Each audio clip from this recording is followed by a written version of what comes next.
Welcome back, everybody, to another episode of Paranormal the New Normal.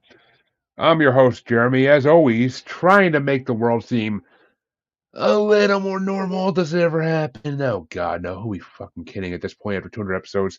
The world's not normal, never will be. Get used to it. But, as always, my quest continues. I'm an honor man like that. I gotta keep going. My guest on this quest tonight, though, is Kat Gillett, psychic, astral traveler, and so much more. But we're gonna get into all that in a little bit, folks. How you doing tonight, Kat? I'm doing great. I appreciate being here. Thanks for having me. Oh, my pleasure, my pleasure. Once I saw your profile, I was like, oh, I gotta talk to her. That sounds like a fun conversation right there. But let me start off the same way I start off every interview, though. What brought you down this path into the paranormal spiritual world? Oh God. My my paranormal slash spiritual experiences started when I was a kid. I was 12 years old when I went to the public library and checked out a book that was called The Art of Soul Travel. And I'm not sure why I thought it was a cool idea as a 12-year-old to take up the practice of meditation and trying to get out of my body, but I think to me, at least initially, it seemed like a cool experiment almost. I was raised in an agnostic family. It's all very science oriented. If you can't put it in a test tube and shake it around in front of me, then it isn't real, kind of a vibe. And so I think initially it just seemed like an interesting experiment, to try getting out of my body. So I started a meditation practice. I followed the instructions that were laid out in the book, which were, nowadays you can find those same practices anywhere. It's all very basic meditation stuff, but I think the results were interesting enough to me to continue practicing it. I could, quiet my mind and not think anything, which, nobody had ever brought up to me before was a thing that could be done or we should try doing. I could feel the energy. I could feel like the tingling moving around my body. I could move it around myself. And so the results, I think, initially were just interesting enough for me to keep going with it.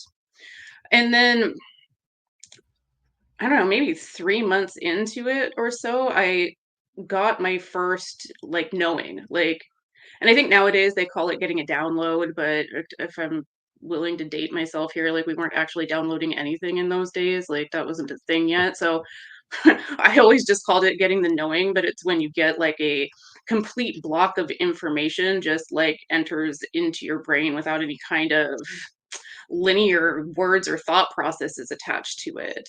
But as I straightened out the thought for myself, it was something along the lines of you're not really in to begin with. Like the body isn't a jam jar, you're not stuck inside of it. And the concept that went along with that, at the time for myself was like a radio station. Like your body, physical reality is like a station that you're tuned to experiencing, but there's all different broadcasts happening all of the time. It's all simultaneously being broadcast. And if you know how to operate the knob, you can change the station to experience something else. And while I thought that was weird, I didn't think much of it until I had been laying on the couch one afternoon reading a book and went to shift my body position and fell on the floor, or at least that's what I thought had happened until I stood up and turned around and looked and saw my body was still laying right on the couch exactly where it had been. Ooh, that's that would be so creepy to have that happen, and especially when you don't expect it to happen, and you just turn around and see your body laying there. Out of body experiences like that always. I never had one, and it always kind of freaks me out if I ever will. Like it would freak me out to know, and Yeah, I mean, it's certainly an uncomfortable and weird experience at first and takes some getting used to, and especially like for me at least it would happen sporadically. Like I didn't have any control over it. It would just happen whenever it felt like happening, and so it was almost always like a shock when it happened at first, and I, couldn't get very far away from my body before I would be snapped back into it just because the feeling of it was so weird. But I certainly, like, in my adolescent brain, I thought that was cool. I was like, if this is Yeah. real, I wonder what else is real, right? And so it was back to the library for me, and I checked out a book on ancient Gaelic rites this time. And for whatever reason, I thought it would be cool to for my first foray into rituals to try summoning fairies because I was really thinking Ooh. Tinkerbell. Yeah, right. Uh, and I went through and did the whole practice that was outlined in there, and I gathered up all of my energy because I knew how to do that from meditation and did the whole thing, spoke all of the words, and I remember being very disappointed because it was like nothing happened. You know, Tinkerbell didn't show up for tea time. There was no effect happening, so I was like, whatever, this is. I just kind of left it like, okay, well, this was disappointing until that night, or it might have been the night after. I'm not entirely sure, but I was doing my nightly meditation practice and ended up flung out of my body, like forcefully, like all the way across the room. And when I stood up and turned around and looked, my body was still laying on the bed, but hovering over it was this large black like form, like humanoid sort of form that was a presence in the room hovering over my body, and I was terrified.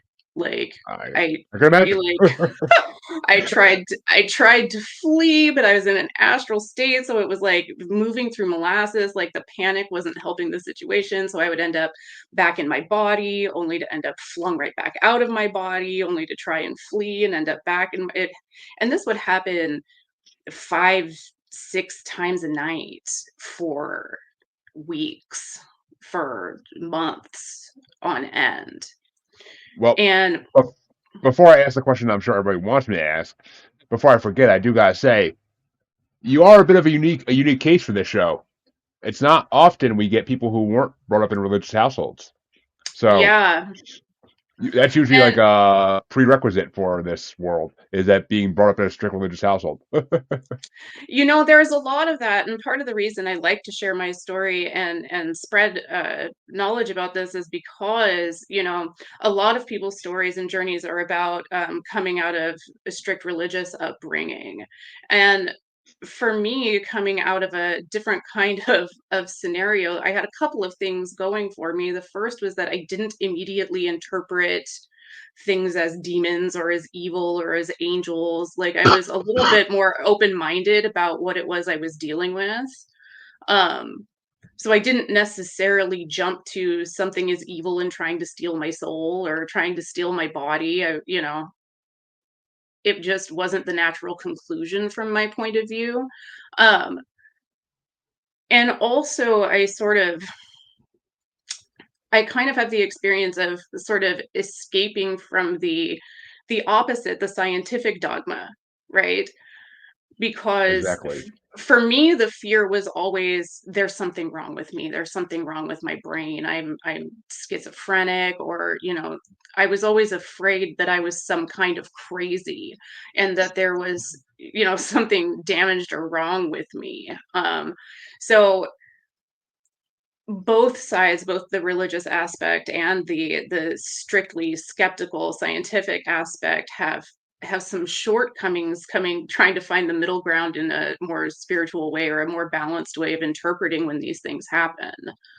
Um, Definitely, it took me a while before I went and confessed to my mom. I finally got frustrated with the presence in my room to the point where I remember shouting at it, "What are you? What is it that you want? Why are you here?" That was gonna be And my next. That was gonna be my next question. Is did you ever figure out what it is that was pushing out of your body? yeah, and it said its name, Ooh, which creepy. yeah, which I won't repeat here. And it said, "You were mine." And that's when I panicked and went and confessed to my mom. And So, mhm. was it an interdimensional being, or was it a shadow person, or you know, over the years I've dealt with, because long story short is the situation never went away, and a door once opened can be passed through in both directions. So once I was used to dealing with an entity in my room and sensing that energy and that personality in my presence, my dreams also started to change. So for me, stepping into lucid dreaming, I actually, my trigger for a lucid state was recognizing when there was an actual other personality construct in my vicinity. So something that wasn't like the rest of the characters in your dreams, something that actually had a real personality signature there. And I remember, at least initially at first, I would look at it and be like, "You're not my friend. Like, who are you? Who the hell are you?" And they were always surprised to be recognized. Like, "Oh, you're right, I'm not, but maybe we should wake you up now." Or I had one of them one time that was sitting next to me and I was like, "Who are you?" And it was like, "Oh, you can see me? Well, good for you. You know, they look for people like you." And I was like, "They who?" You This know? is this is awesome. This is like something out of a freaking book almost. Like it's almost like something out of a book. Like it's like some Harry Potter type storyline. It's weird and and you can see why. Like, for a long time I thought maybe I'm crazy, and I was in the closet about all of this stuff for almost 30 years. I just went about my life. I didn't talk about it. I mean, how do you bring this up at the watering hole? You know, it's one of it's one of those things that I just sort of, even though I was consistently experiencing these things, I never really talked about with anyone else.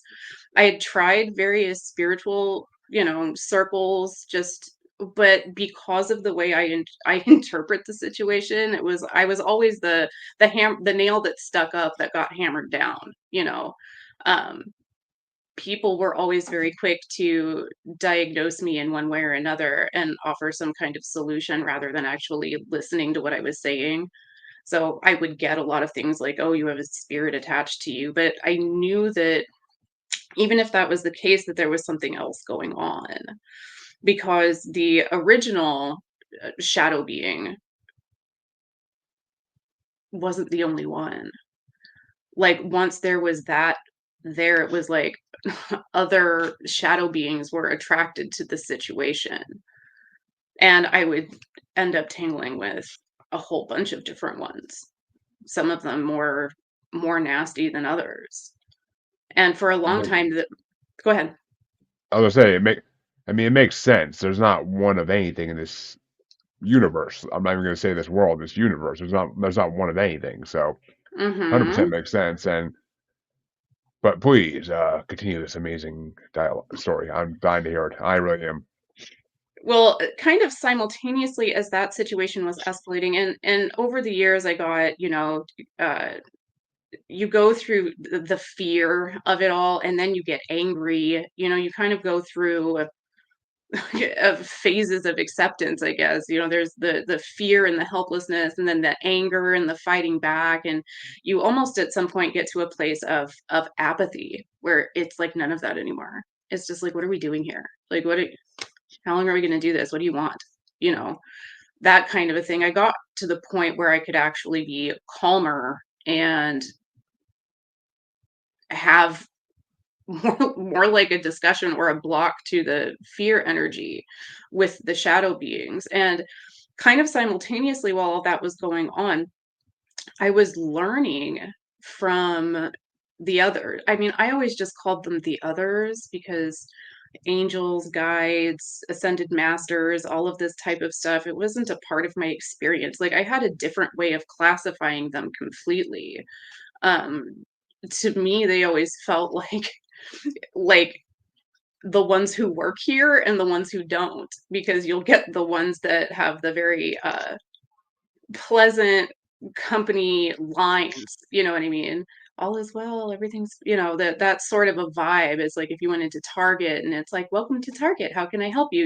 They have that very, the ones who work here have that very kind of pleasant pleasantries and that kind of thing. And then you'd run into the rogues, or the ones that don't work here. And some of them will just be like, "I don't want anything to do with you," and run away, or they'll talk to you and start telling you things that are kind of outside what the standard company lines are. And so again, I never saw it as angels and guides or spirits or anything like that. I always just called them the others, because for a long time, to my perspective, it was whoever it was that was inside my head that wasn't me. Um,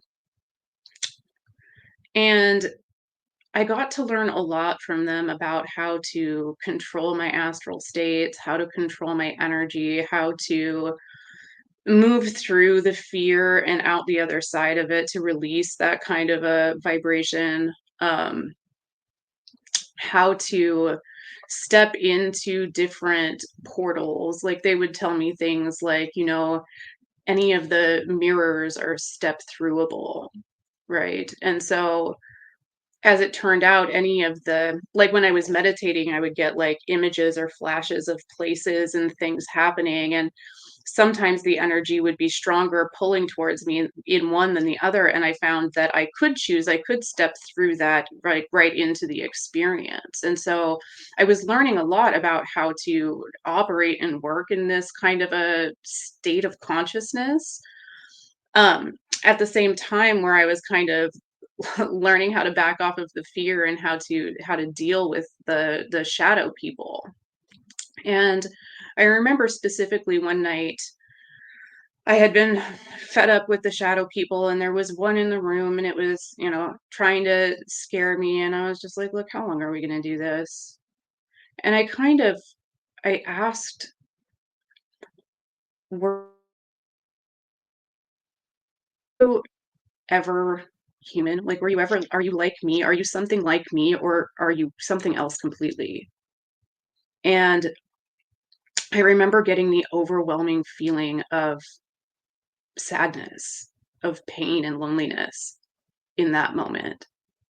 Huh. It like curled up and rolled away from me, and just that question had hurt its feelings. And in that moment, I sort of realized that this is a formerly human construct.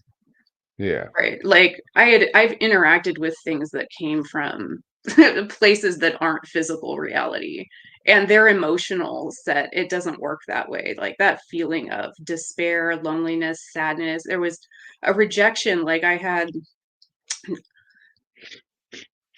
he was no longer recognizable as human to another human, and that was it hurt it hurt that entity for me to say that, and I realized, I think that many of them are are personality constructs that once they transitioned, there was still a lot of fear and stuff happening for them, and they couldn't quite connect to the light or whatever you want to call it, heaven, the others, angels, that those who help you move on from this world because the vibe was just so off, and a lot of them are just stuck and lost.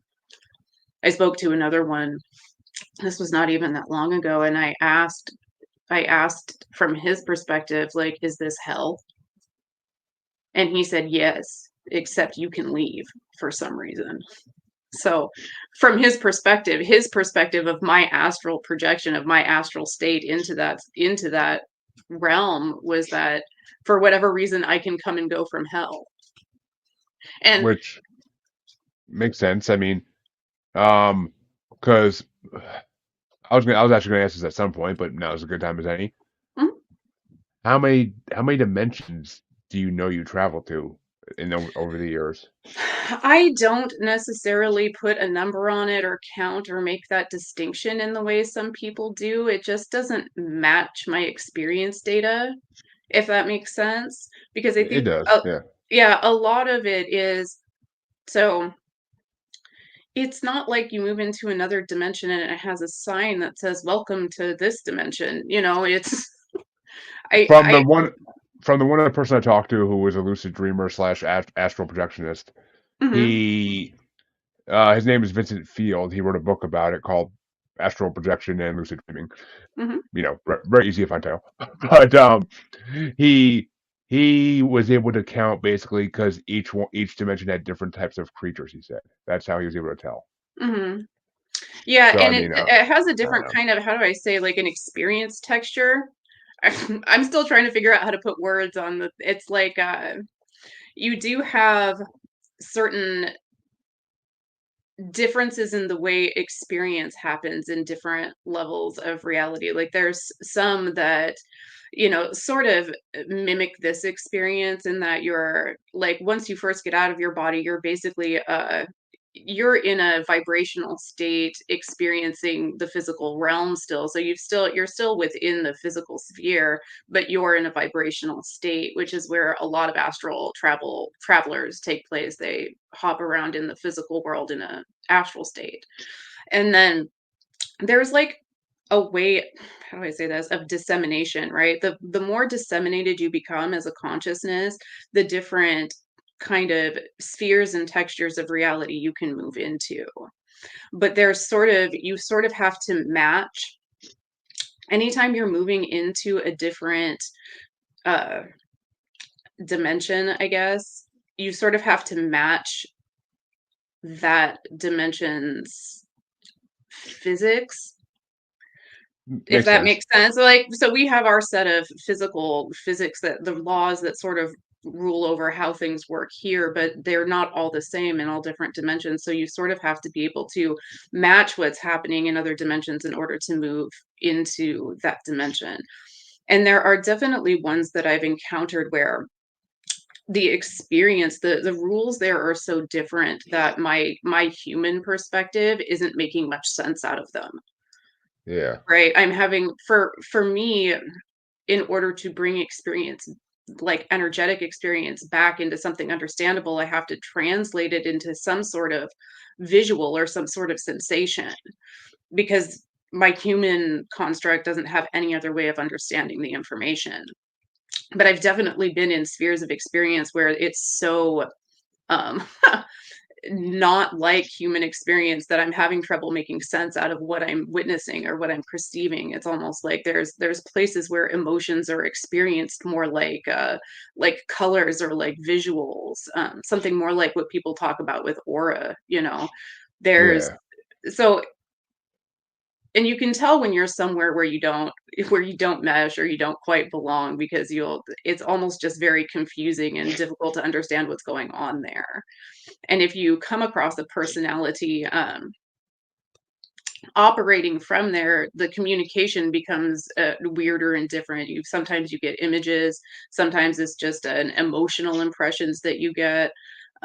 Sometimes the visuals that kind of create themselves around what you're experiencing don't make a lot of sense. I remember once being shot, I ended up clear off of Earth, clear out through space. I remember like planets, solar systems shooting past me. And what I ended up in was something that looked like the background of a large red sun and the silhouette of I guess creature is a word for it, standing against it. But it was like I was having trouble understanding what I was looking at. It something more like a large kiwi bird with like long spindly legs and arms, and it was nothing that I had any point of reference for. And that was an awkward exchange, and I actually got like smacked back into my bed and then bounced right back out into a construct in the void space. So it was like a just a plain square room that was hovering in a black void. There is like transition spaces. It's like a neutral meeting space, basically. Well, actually, we actually have a question. Yeah. One of my most faithful watchers, Canadian Spirit. Katherine, would you say that your sensory input seems to get inverted when traveling? Um, can you clarify the question a little bit? I mean, I Like, would, what do we mean exactly by this sensory input? Like, definitely, when you're out of your body or operating in other spheres of reality, the communication is all largely impressions, or uh, you get psychic impressions and then create an image out of what you're experiencing. And I hopefully that's hopefully that he, was the question that was being asked. they, they said meaning sight or other senses is almost like it doesn't come from a physical organ. Yeah, Like you can, absolutely. yeah. Yeah, absolutely. It's you're getting your communication as a psychic impression. You're getting the energy of the situation, and then in order for the mind to make sense of it, it's kind of constructing a picture or constructing something to represent that visually so that it's understandable to the consciousness. Similarly to how things operate when you're dreaming, like your eyes aren't actually seeing anything, there's nothing physical happening. You're the energy of what's happening, the communication that's what's happening is turning into images for purposes of communication and understanding. So yeah, absolutely. which makes sense. I mean, it makes sense. I talk to a lot. I mean, I've talked to a lot of people on the show, and a lot of Mhm. them say that when we fully evolve spiritually, when we fully spiritually awaken, that we will move beyond the point where we need bodies, and it would make sense to not need bodies to get sensory input to that point. That we would be able to just feel things through our mind. We'd be able to see through our mind, be able to hear through our mind. Yeah.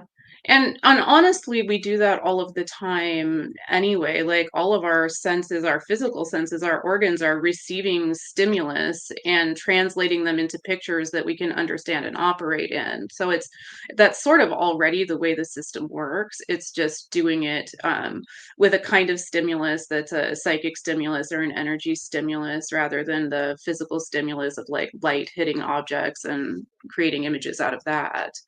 A good example of it is you know, not too long ago, I think it was probably several months ago at this point, but I was doing an out of body experience and I was in my bedroom and there was a personality in my doorway. And when I looked at him, I greeted him, calmly, and it started communicating with me. And what it said was, I think we should be careful and quiet because of that very tired one over there, and pointed back at my body on the bed. And I kind of laughed and said, you don't need to worry about her. She won't wake unless you give her reason to. Um, but the personality that I was interacting with in my doorway, what it looked like to me physically, like the image that I was constructing was kind of scrawny, weak little body, a humanoid form with with big eyes and a big head, sort of sitting there glowing in my doorway. So that image, that construct looks very much like what people describe as grays or aliens, right? But the Mm, energy kind of, yeah. translation is, I'm witnessing a personality that is close enough to a human construct that it's capable of the same kinds of thought processes that I am, but it's not a physical being. So it's a very scrawny, weak looking little body. And it comes from a different dimension of understanding. So it sees things in a broader view and has the capacity to interpret broader perspective understanding. So it looks like it has bigger eyes and a bigger head. So based on the energy I'm interacting with in a non-physical space, my mind has constructed an image out of the best it can, out of the sense input that it's getting. Does that make sense? Yeah, it does. And I mean, I don't know. These entities you're talking about, they kind Mhm. of remind me. I don't know how much of a gamer you are, or if your husband is, or whatever. But they kind of remind me of the nobodies from Kingdom Hearts series. Like that's what they kind of like the images I'm like thinking of. That's what I'm kind of seeing. I mean, bigger versions of them, kind of, but still, that's kind of what I'm seeing. And I mean, they kind of look like shadow people in a way, but it's just it's. Do you ever do you ever see different looking creatures when you're traveling? Like, do you ever see things that are not like shadow beings? But I mean, well, besides the big birds you told us about, but do you ever see like any alien forms that are more known? Yeah, well, I mean, like I said, the one that was standing in my doorway looked very much like what people generally consider grays. And aside from it all depends on the degree to which you're able to process the sensory data that's coming into you. Like a lot of the shadow people have forms themselves It's just that there's a lack of sense data input. Like you're getting a shadow not because they are a shadow, but because we're not interpreting all of the data that's there. So a lot of things will look like a shadowy form or a shadow figure, at least at first. A lot of the time when you're interacting, at least with the ones who work here, quote unquote, what you'll get is whatever image or impression they're getting off you that you need to see. And I didn't realize that until I started doing it. One of the things I was taught how to do is psychopomp work, or how to help humans who are transitioning, who are going through their death experience, to cross over and get into the light, or get closer to a vibration where they can be picked up by the others and moved on. And one of the interesting things I noticed when I was doing that kind of work is when I was interacting with a human, it was like I would get the psychic impression of feelings, memories, thoughts. Like I had one individual where I was seeing my, like, from myself, watching over him as a child, and him sitting there playing with like a little whack-a-drum thing, and all of this psychic data that came through him to me. And then when he looked up at me, he said, "Oh, it's you." And I just said, "Yeah, I used to watch you when you were a child. You remember," and produced the little drum and handed it to him. And he was like, "Oh, right." And I was like, "All right, well, I think you need to come with me, and we need to go this way." And so I walked him down the hallway, the tunnel, or at least to me, it looked like a kind of a hallway. I'm not sure what it looked like to him, but walked him down that direction and delivered him to the place at the end of it, which is where I turn back. I don't go in there, but I've delivered people in there. And so I I think I yeah. actually I actually had a guest on a couple weeks ago who was an ER. She's an ER nurse, Mhm. and she can see spirits and talk to them. So she actually does that on a regular basis. When someone dies in the ER, she walks them to the light, wherever it may be for them. But she kind of like walks them out the door of the hospital, or at least out the door of the hospital, so they're out of the hospital and they're not haunting the hospital. But Yeah. I mean, and Canadian Spirit actually said, to build on Jeremy's question, do you ever see animal like spirits? Animal spirits? Yeah, animals, well, animals absolutely have spirits, and I don't interact with too many of them here on my plane, except for my own. I had a cat that was very dear to me, that I had for 16 years, who made her transition back to spirit. And she, if I'm sitting there meditating and I call to her like I always did, she still comes. Um and I have had animals. Sometimes you do get animal spirits that show up as guides, or as messages. How do I say this well? Depending on what kind of form the animal takes, what kind of animal spirit you're working with in a dream state or in an astral state, and especially what kinds of emotions and feelings that you're getting off of it, there can be messages or important information in that communication if they show up. I'm assuming in a dream state. I have had things like wolves show up to follow and go along with. So usually they're guiding into one of the portals, or into one of the realities, somewhere where I'm being called to. If I'm being obtuse and not paying attention to where I'm supposed to go, basically, sometimes guides will show up in the form of animals.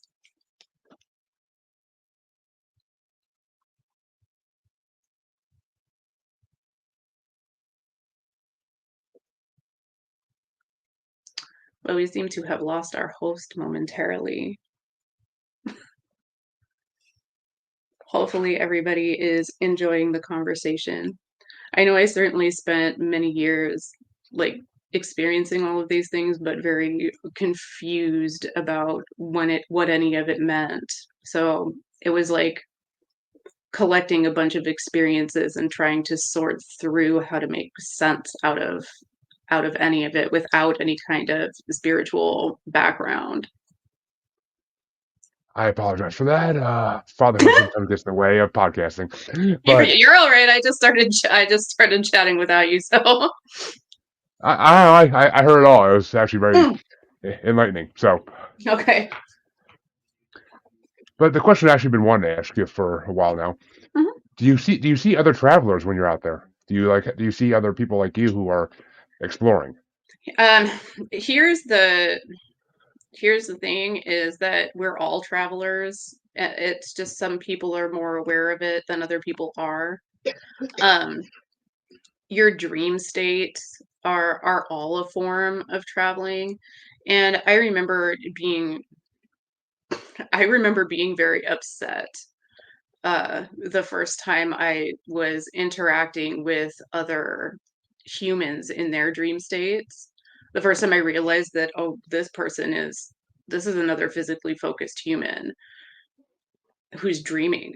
Like they're in their dream consciousness state. And so for me, recognizing that dreams weren't actually taking place inside our heads, like it wasn't just some neural misfiring, like there was a sandbox reality happening on that conscious level, was really upsetting to me at first.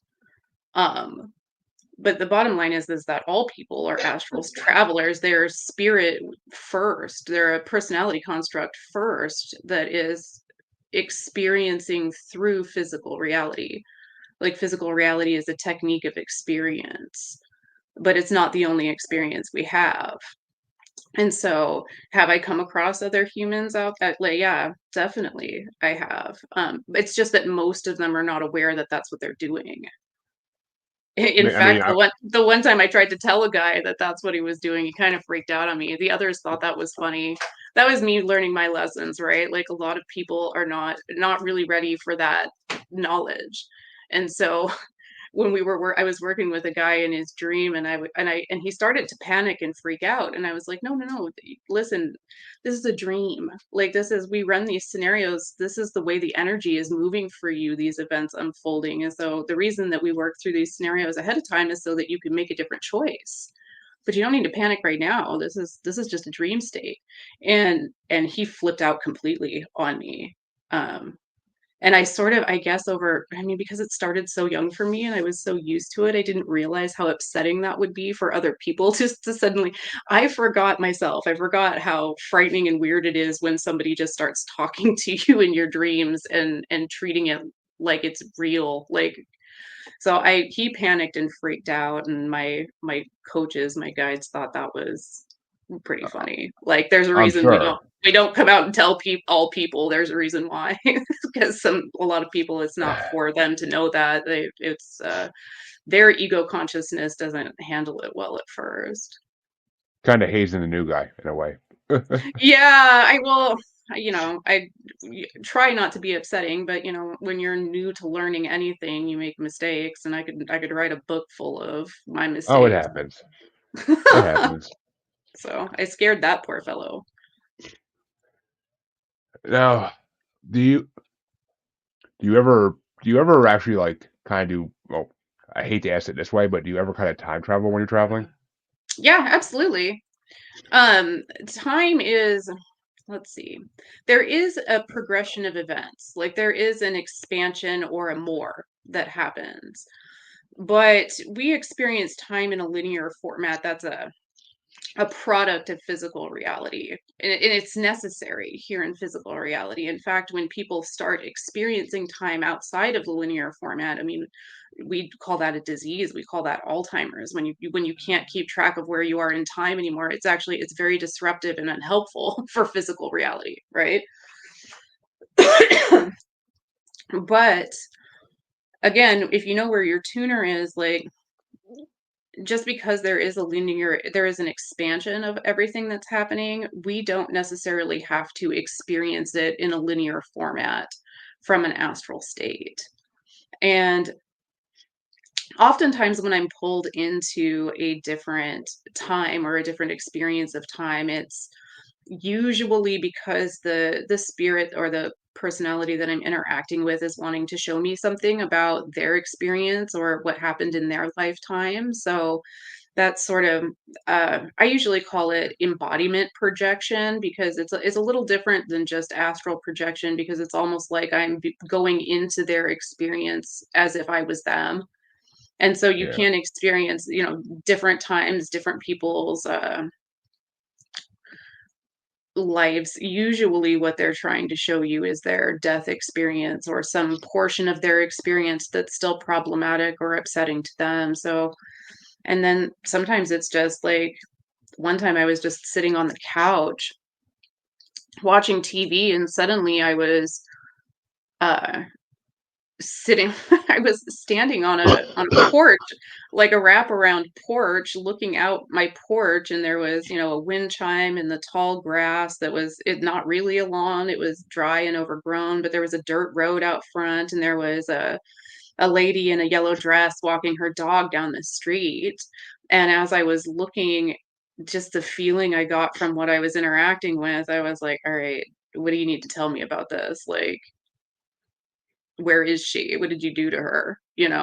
Somebody was trying to communicate something with me about sometimes it's the situation, something that's upsetting them about their life experience that they're trying to communicate with me. But yeah, you can end up experiencing all kinds of different points in time. Did did you get an answer for that one? Was that like a unsolved crime or something possibly?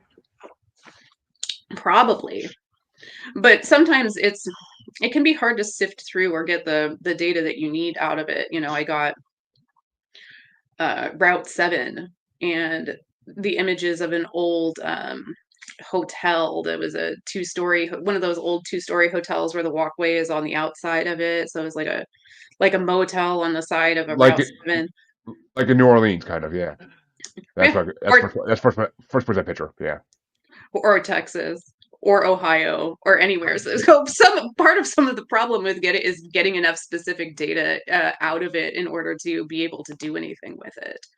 You know, um, and Imagine if that someone built. I know it's going to sound sci-fi almost, but imagine if someone actually built a device that could help people who do this, and like a watch they wear, something that like actually will like transfer over when they go to their out of their body, and like it actually like tells you that where you are. That'd be amazing. Yeah, they're working on a technology that actually it's for like sleep and for like coma patients and stuff that actually will read the brain patterns and produce images out of it. So they're kind of working on the technology of how to actually make dreams visible on a monitor. And it's a real early forms of doing this It's yet. I mean, the images that they're getting are more like shadowy and they're not real well filled in. There's not a lot of detail to it it, at this time. it sounds like someone's trying to make Minority Report become a real thing. Yeah, I don't know, but a technology like that might be able to be used to, at the very least, wherever, like someone like me, wherever I'm going to produce images out of it. Um, which I mean, imagine like being able to use consciousness someday as like a camera to look into other dimensions and pull information out of it, using consciousness like a Hubble telescope into places where we can't see physically. It's an I interesting could. thought. I somehow I don't know if the other species out there would let us do that. I don't think they would like us being able to do that. Yeah, I definitely get the impression that it's our consciousness is not well suited to all spheres of reality, and it's not our fault or anything. Like it's just a product of being physically focused as a human. We face things here that they don't face in non-corporeal reality. Pain, hunger, cold. Fear is a very physical emotion, a very physically focused vibration. Like the kinds of things that we have to fear here, like physical harm, like the fear of death, all of that sort of thing is not necessarily a concern for beings that are non-corporeal to begin with. They don't have vibrations like that, basically.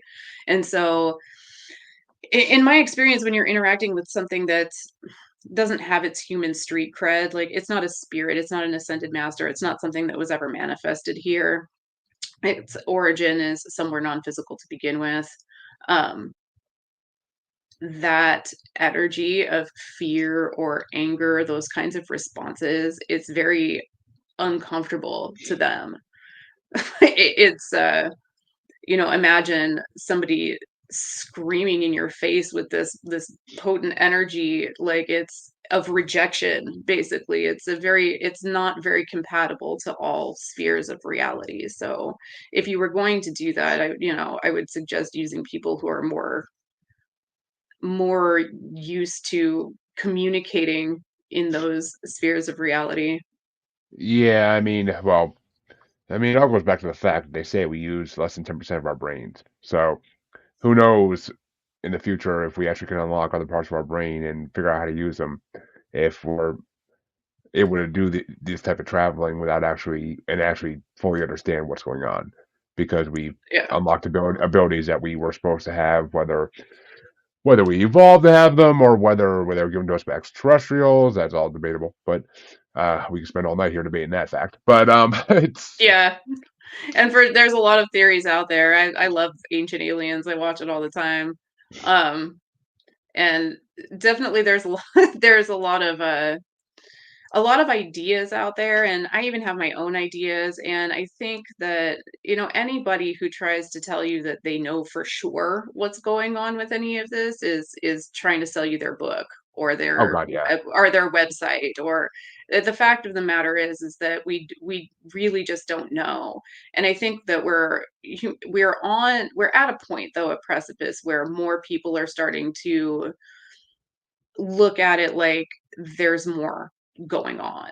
Like, even yeah. science is like, with string theory, like there's other dimensions, and they're starting to look into the fact that like dark matter and dark energy, there's just a lot happening out there that we still don't know what it is or how it works. Uh, I mean, they're trying to do something over there with CERN. I don't know what they're trying to do, but it's not going to be a good thing, I don't think. I really don't think it's going to be a good thing by any means. But the government should not mess with these type of things. Just saying. Didn't they learn from the Montauk Project and from freaking every other project they ever done I that failed horribly? I certainly get the impression from the others that humanity, how do I, and it's never delivered in a negative or nasty way, but I get the impression that we are cleverer than we are wise. So we're sort of like kids who stick forks in electrical sockets, you We're clever know. monkeys. We're clever monkeys who figured out how to walk on two legs. That's basically about as far as we got. Yeah, we're cleverer than we are wise. We haven't figured out how to pace ourselves or use discretion in what it is that we're playing with and doing. And a lot of that is that we don't understand what the consequences or repercussions can be for what we're doing. Just like a kid who's sticking the fork in the electrical socket, right? Like, it just seems like an explorative thing, and they're not really understanding that there's a danger there. So Which we yeah, are it's 100% right. And unlike the kid, we're not gonna learn after the first time doing it that we shouldn't do it. I mean, we're gonna keep trying and trying because we're relentless and things like that. When we discover something new, we keep trying to find ways to get there and conquer. I mean, look what we did to America when the Europeans found it finally. I'm not gonna say they found it first, but when they found it finally, look what they kept trying to do. They kept trying to find different ways to get over here and to conquer. And it's just it's our human nature, unfortunately. Unfortunately for a lot of us, it's human nature to conquer things we don't quite understand yet or things that are new to us. And because manifest destiny, we have to conquer everything we see. Like it's just inbred in our brains almost. I certainly think that we operate from a lack mentality mindset, right? Like, there's not enough for everyone, so I'm going to take what I can, and because I can, I should, which is not not the best thought process. It's not. I mean, we need to have the spiritual awakening happen first. The great spiritual awakening that's supposed to happen in the future. I've heard many years. I've heard many numbers of years that from now that's supposed to happen. They always vary. No one has the same answer usually, except well, a couple people have, but not a lot of people agree it started in 2012 and that it's just been moving forward. but they don't. No one has like an endpoint yet where it's going to actually be done, completed, and we're all going to be able to be better people because of it. We're all going to be able to be better humans because of it and a better species. But no one really has that endpoint yet, unfortunately. Yeah. Well, more and more people are realizing things, right? And it's interesting to view humanity like the entire physical system is set up to give and receive, right? Like all things play a part in what they take, they give back something else that something else uses, as there's like a circle of life or a symbiotic relationship happening with most of the natural world. And humanity has got to figure out its place in the symbiotic relationship, right? Because so far we take everything that we interact with and take what we want from it, take anything we can use, anything we think is neato, anything that's, a resource that we can use. And where is our give back? Like, what kind of symbiotic benefit are we producing for the system? Would be my question. Like It's oftentimes we don't even, we cremate or bury our bodies in bog, like we're not even giving our bodies back to the system. Like what are we returning to the system, to the symbiotic system here? And it we're would be not. yeah, I think it would be wise for us to start to consider like how do we fit into the picture a little bit better. Yeah, I mean, it's true. I mean, we are not. We we don't know how to give back. We just know how to take, because it's our mindset. It's mine is our mindset when we see something we want, and not, oh, maybe I can get some of this if I talk to the person who is here, the person or being that is here.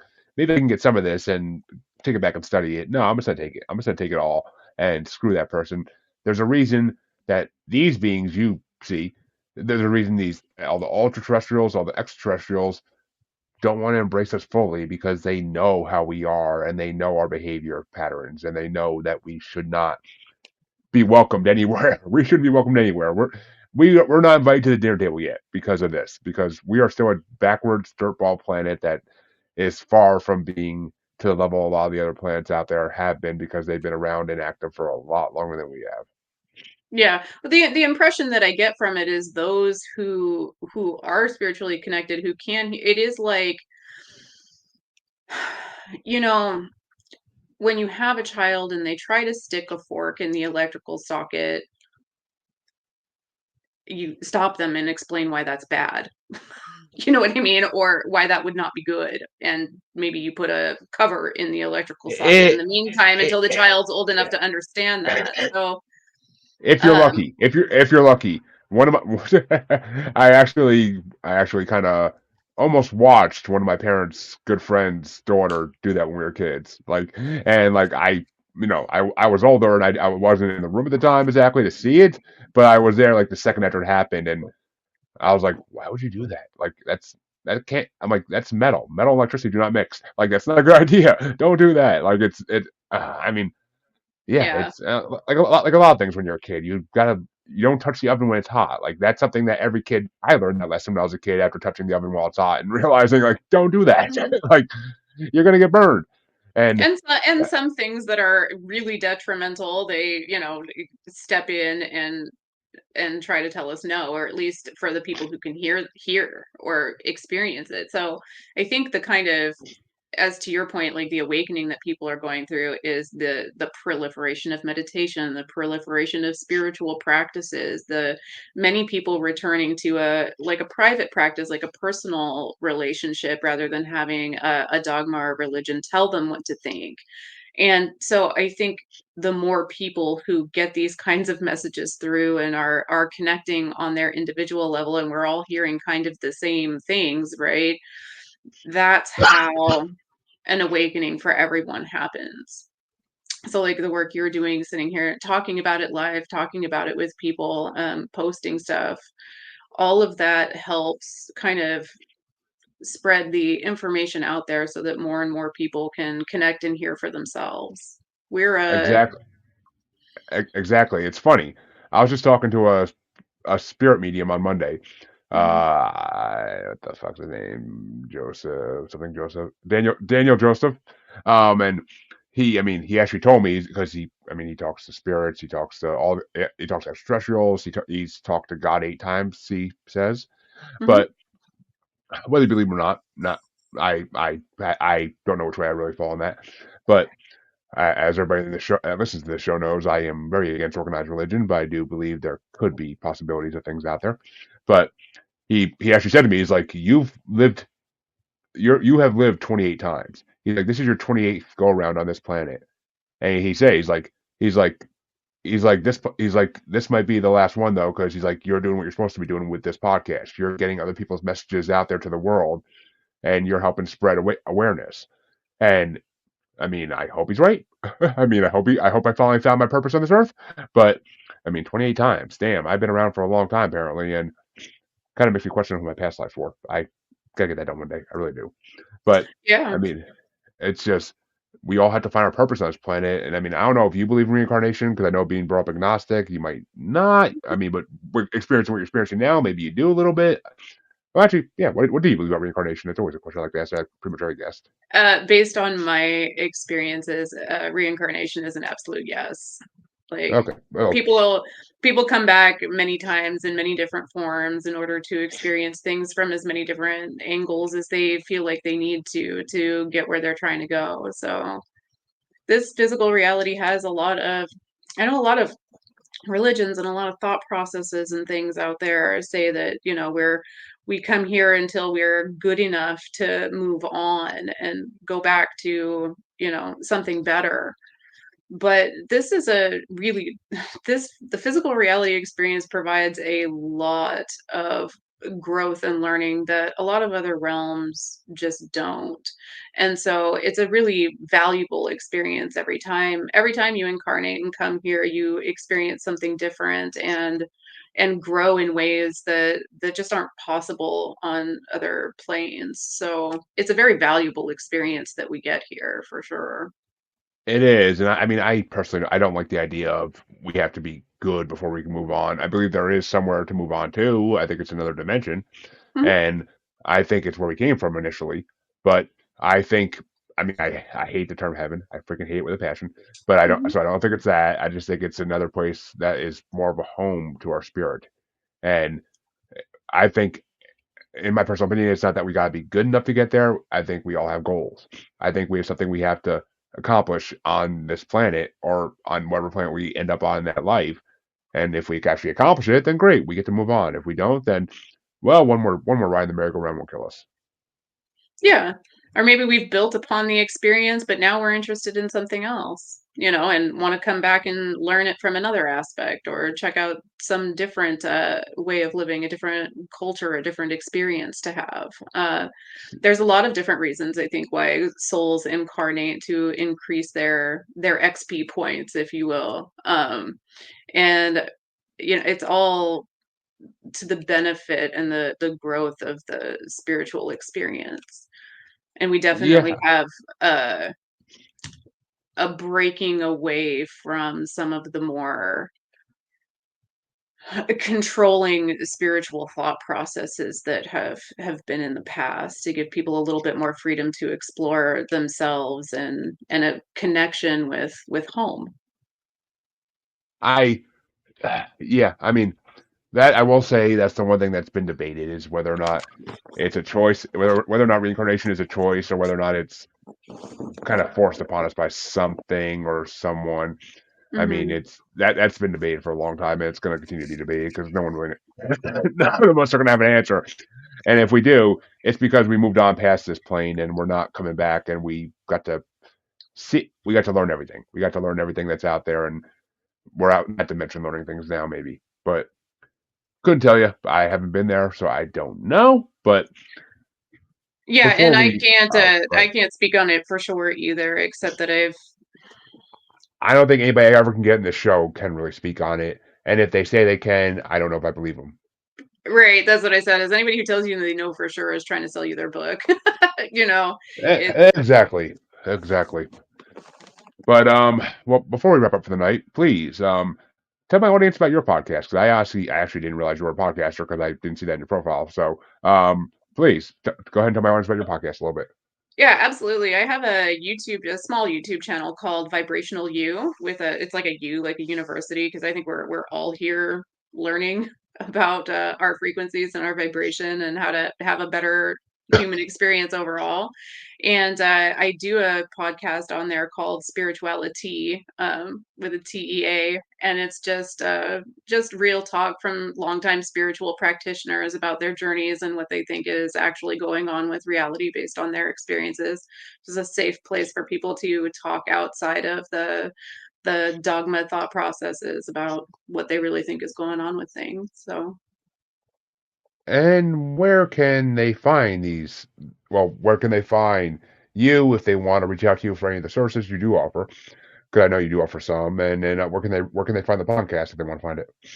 right now, I'm exclusively on YouTube. I have Vibrational You, and I have another one called Unraveling the Unexplained, which is a React channel. My brother takes like supernatural videos he's found and has me speak on what I think is actually going on in them. So it's just a React channel. I don't actually have products and services that I offer. I am not financially gaining from any of any of this at this time. I think it's just important to talk about things. So. Oh, well, that's even more admirable. So I actually respect the shit out of that. Because You can always watch the videos. You can always comment on the videos and reach out to me that way. I have an Instagram, Gillett.Kate on Instagram that you can check out as well. But yeah, I'm not selling anything. Just speaking my truth and spreading things around as best I can. I respect the shit out of that.